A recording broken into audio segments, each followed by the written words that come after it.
I've always thought of myself as a relatively easygoing person, but this family vacation really tested my limits. My name is Emma, I'm 29, and I married my husband, Matt, 2 years ago. Matt comes from a big, tight-knit family, and while I've always tried to get along with them, things have never been easy. They're, well, let's just say a bit old-fashioned, and I've often found myself feeling like an outsider at family gatherings. But this vacation, this one took the cake. It started out like any other trip. We were all staying at this big, beautiful house on the beach for a week to celebrate Matt's dad's 60th birthday. Matt's parents, his two brothers and their families, and a few other relatives were all there. There were so many people, and I thought, hey, it's a good opportunity to bond. How wrong I was. I should have known something was off the minute we got there. The drive was long, and I was already exhausted from the 2-day road trip. As we pulled up to the house, Matt and I were greeted with the usual warm hugs from his mom, Carol, and his dad, George. They're nice enough people, but I've always had this strange feeling like they're judging me from the sidelines. Maybe it's because I'm not exactly a family type, always a bit more introverted compared to the loud, boisterous bunch that Matt's family is. But I pushed those thoughts aside. After all, we were here to celebrate his dad's birthday, right? The first night was a casual get-together. Everyone was gathered in the living room, talking and laughing, but I immediately felt like there was a barrier between me and everyone else. No one was being outright rude, but it was clear that I wasn't really included in the conversations. Whenever I tried to join in, the conversation would shift, and before I knew it, I was sitting there, feeling like a ghost. It didn't help that Matt, who usually plays the role of mediator, seemed to be completely absorbed in his brothers and their kids. I mean, I understand wanting to catch up with family, but it felt like I was invisible. After a while, I couldn't take it anymore and decided to step outside for a breather. As I walked out to the porch, I overheard Matt talking to his mom. "She's just not fitting in, Mom," Matt said. "You know how they are. They're not exactly the warmest." I stood frozen in my tracks. His words stung, but I pushed down the hurt. He was just being honest, right? It wasn't intentional, I told myself. But deep down, I couldn't shake the feeling that this trip was going to be one long, uncomfortable week. The next day, things didn't improve. We all went out for breakfast in the house's large dining area. I walked in and was immediately hit with an awkward silence. The table was already set, and there were enough seats for everyone, except for me. The only seat left was at the far end of the table, away from everyone else. Everyone else was already seated, talking and laughing like they had been there for hours, while I stood there, unsure of where to go. I looked at Matt, but he didn't seem to notice. So, I quietly walked to the empty seat, trying my best to blend into the background. As the meal progressed, I tried to engage in conversation. "So, how's the weather looking for tomorrow?" I asked, hoping to spark a little chat with his aunt, Susan. But she barely acknowledged me. "Oh, I think it'll be fine," she said, without looking up from her plate. The tension in the room was palpable, but no one seemed to mind. I just kept picking at my food, feeling more and more like I didn't belong. Every time I attempted to make eye contact with someone, they'd either turn away or shift their focus elsewhere. It felt like a game of hot potato, everyone passing me off without even realizing it. At one point, Carol, Matt's mom, made a pointed comment. "You know, dear, it's nice to see you fitting in," she said, her tone a little too sugary to be genuine. "You'll get used to it. It's just how our family operates." I nodded, a forced smile plastered on my face. "Oh, yeah, I'm sure I'll get the hang of it." But deep down, I was seething. Just how their family operates. What did that even mean? Why was I always the one left out? Later that evening, I pulled Matt aside. "Hey, can we talk for a second?" He looked at me, his brow furrowing. "Sure. What's up?" I can't help but notice. "I'm not really being included in anything," I said, my voice more irritated than I intended. "I feel like I'm invisible to your family." Matt's face softened, but he didn't seem all that concerned. "It's just how they are, Emma. You know they can be a bit distant. It's not personal, I promise." "I don't care if it's personal or not, Matt. I'm your wife, and I feel like I'm being treated like an outsider." He shrugged. "That's just how they are, Em. You'll get used to it." His nonchalant response cut deeper than anything else. "I'll get used to it?" I repeated, my voice rising slightly. "This is my first family trip with your side of the family, and I'm being treated like an afterthought. I don't think that's something I just have to get used to." Matt didn't respond. Instead, he gave me a vague look of sympathy, but I could tell he wasn't taking me seriously. I took a deep breath, trying to hold my frustration in check. You know what? Fine. I'll figure it out myself. That night, as I lay in bed, staring at the ceiling, a thought began to form in my mind. If they were going to treat me like I didn't matter, maybe I should show them just how capable I was of having my own fun, without their approval. The next morning, everyone gathered for breakfast again, but this time, I was determined to turn the tables. When I walked into the dining room, I saw that the usual seat at the end of the table was empty. I smiled to myself. I didn't sit at the end of the table this time. Instead, I walked straight to the center, pulling out a chair and sitting right next to Carol. She looked up, surprised. "Emma, you're sitting here?" she asked, her voice dripping with confusion. "Yes, Carol. I think I'll sit here today," I said, smiling sweetly. "I'm part of the family, after all." The silence in the room was deafening. Matt shot me a confused glance but said nothing. Everyone else exchanged uncomfortable looks, but no one said a word. I felt a small victory, but I wasn't done yet. As breakfast went on, I made a conscious effort to engage with everyone. I spoke to Matt's cousins, cracked a joke with his aunt, and even helped clear the dishes afterward, just to show them that I wasn't someone to be brushed aside. But the more I did, the more uncomfortable it seemed to make them. Every time I joined a conversation, it would get awkward and eventually die out. It was like they couldn't handle me being present. The more I pushed, the more they retreated. I could feel the tension building, and I wasn't sure how much longer I could keep this up before the inevitable blow-up would happen. But I didn't care. I was making my own fun now. I was going to enjoy this trip, even if it killed me. That night, I thought I had finally made my point. I had a few drinks with Matt and his brothers, keeping the atmosphere light and fun, but I could see the family growing increasingly uneasy. Every time I spoke or laughed, they would exchange glances, like they were waiting for me to leave or mess up. It all came to a head when Carol cornered me in the kitchen. "Emma, you really need to stop," she said, her voice quiet but firm. "Stop what?" I asked, genuinely confused. "Stop trying so hard. It's making things uncomfortable," she said, her eyes narrowing. "We're fine just the way we are." I raised an eyebrow. "Well, I'm not fine just the way you are. If I'm going to be part of this family, I deserve a little respect." Her face flushed, and she opened her mouth to say something, but before she could, Matt stepped in. "Mom, can you give it a rest? Emma's not trying to make things harder. She's just being herself." But Carol wasn't done yet. She looked at me, eyes blazing. "Maybe if you understood how our family works, you wouldn't be causing problems." I took a deep breath, forcing myself to stay calm. This wasn't just a fight with Carol anymore. It was the whole family, and I knew that if I didn't stand my ground now, I might never get the respect I deserved. But then, the unthinkable happened. I saw Matt's eyes flicker with something I couldn't quite place. Was he ashamed of me? The moment hung in the air, and I felt the weight of it. I had to make a choice. Was I going to continue playing this game, or would I finally show them all what happens when you underestimate me? The tension in the kitchen was unbearable. Carol was still standing there, eyes fixed on me like I had just committed the greatest crime imaginable. And Matt just stood there, silent. My heart raced, and I could feel my face burning with a mix of frustration and anger. I could not, for the life of me, believe that after everything I had tried, after all the effort I had made to fit in, this was the response I was getting. I looked over at Matt. "Are you seriously just going to stand there and let this happen?" He didn't answer. He didn't have to.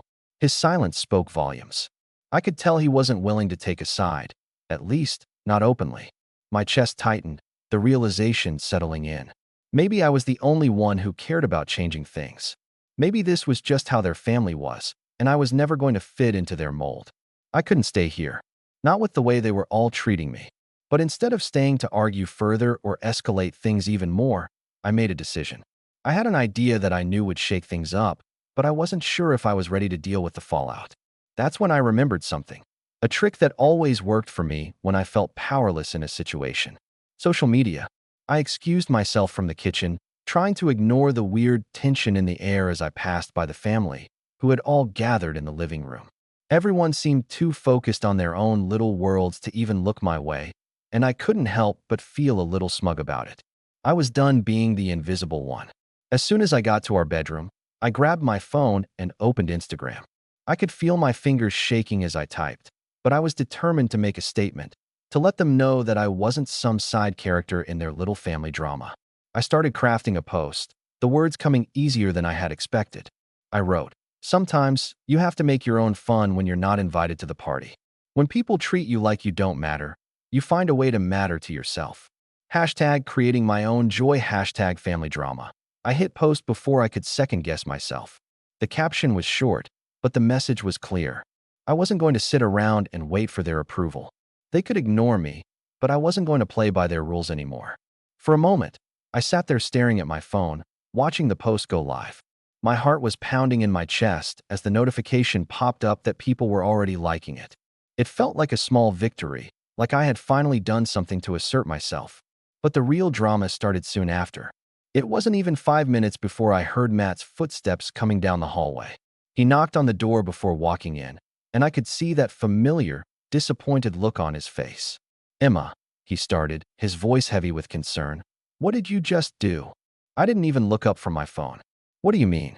I just posted something on social media. It's no big deal." "Are you seriously posting about us on social media?" he asked, sounding more frustrated than I had expected. "You're airing our dirty laundry for the world to see." I set my phone down and finally met his eyes. "Oh, I'm sorry. I didn't realize that treating me like an outsider was the family secret we were supposed to keep hidden. You can't just expect me to take it quietly, Matt. I'm done playing nice." Matt's face softened, but his tone grew sharper. "I get that you're upset, but this isn't the way to handle it. It's embarrassing for everyone, and it's making things worse. You know my family. They're going to flip when they see that." "I don't care anymore," I said, feeling the anger rise in my chest. "You don't get to ignore me and then act like everything's fine. You don't get to decide how I should feel about being treated like an afterthought. If you won't stand up for me, I will. In whatever way I can." His expression hardened. "This isn't going to help. It's going to make it worse. Trust me. I don't care if it makes it worse. Maybe they'll finally understand that I'm not just here to play the part of the perfect wife. I'm a person, Matt. I deserve to be treated like one." He opened his mouth to argue again, but before he could get a word out, I picked up my phone and checked the notifications. It seemed like the post was blowing up more than I expected. I saw a comment from one of my friends. "Good for you, girl. Sometimes you just gotta take control of your own narrative." The likes were pouring in, and the comments were starting to add up too. But then, my phone buzzed again. This time, it was a message from Matt's sister, Rachel. "Emma, are you seriously posting about us on social media? That's not how we do things in this family. You've got to stop." I let out a dry laugh. "How we do things? You mean, ignoring me at every turn?" I could hear Matt sighing deeply. "You really want to escalate this, don't you?" I raised an eyebrow. "What do you think I've been doing all this time? Sitting quietly in the corner while everyone treats me like I'm invisible?" "I'm done, Matt." The silence in the room stretched out for a long moment. I could see the frustration in his eyes, but I could also tell that this time, something in me had shifted. He wasn't going to be able to control this situation anymore. I could hear footsteps down the hall, and soon after, Carol entered the room. Her face was flushed with anger, and her mouth was tight with disapproval. "Emma," she said, trying to keep her voice calm but failing, "this needs to stop. You're causing a scene, and it's embarrassing for all of us." "What is wrong with you?" I stood up and faced her, meeting her gaze head on. "What's wrong with me?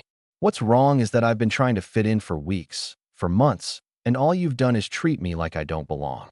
I'm not the problem here, Carol. Your family is."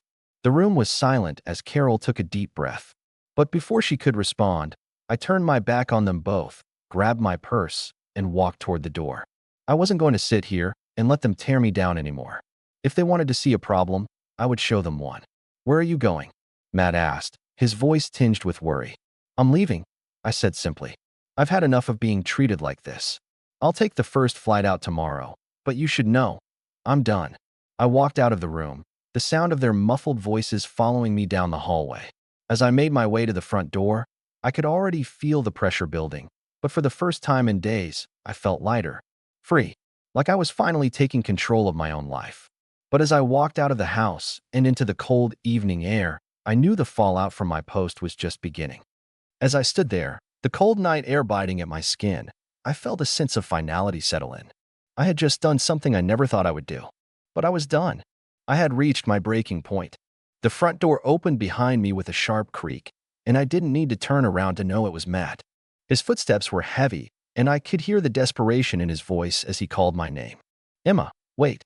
Can we just talk about this? He pleaded. I didn't answer right away. I didn't know what to say. I was angry, hurt, frustrated. So many emotions were swirling inside me, I couldn't separate them into clear thoughts. I stood there for a long moment, letting the silence between us stretch out, the only sound being the distant hum of cars passing on the street. Then I finally turned, my eyes locking onto his. I could see the confusion and concern in his eyes, but there was also something else, a kind of distance. It made my heart ache. I don't want to talk, Matt, I said, my voice trembling with emotion. You don't get it. You never get it. You just stand there, acting like everything's fine, while your family walks all over me. You think just because they're your family, I should just accept the way they treat me? Like I'm invisible? Like I'm not even a person? Matt took a step toward me, his hands raised in a placating gesture. I know they're difficult, but you have to understand, they've always been like that. I can't change them. They're my family. They're not going to treat you like you want them to. It's just how they are. I felt my pulse spike with anger. I had heard that excuse too many times. Just how they are. So I'm supposed to just tolerate being ignored and treated like an afterthought because that's how they are? I'm sorry, Matt, but I'm not okay with that. I'm not okay with being nothing more than a shadow in your life. I'm not a background character. I'm a person, and I deserve better than this. Matt's expression softened for a moment, but I could see the frustration creeping back in. I never wanted this for you, but I can't control how they act. Why can't you just let it go? Why does this have to be such a big deal? Let it go. I repeated, my voice rising in disbelief. Let it go, Matt? You think I'm just supposed to smile and pretend everything's okay while your family treats me like dirt? I've tried, okay? I've tried to make it work. I've tried to get along, to fit in, to be patient. But I'm not doing it anymore. I'm done pretending.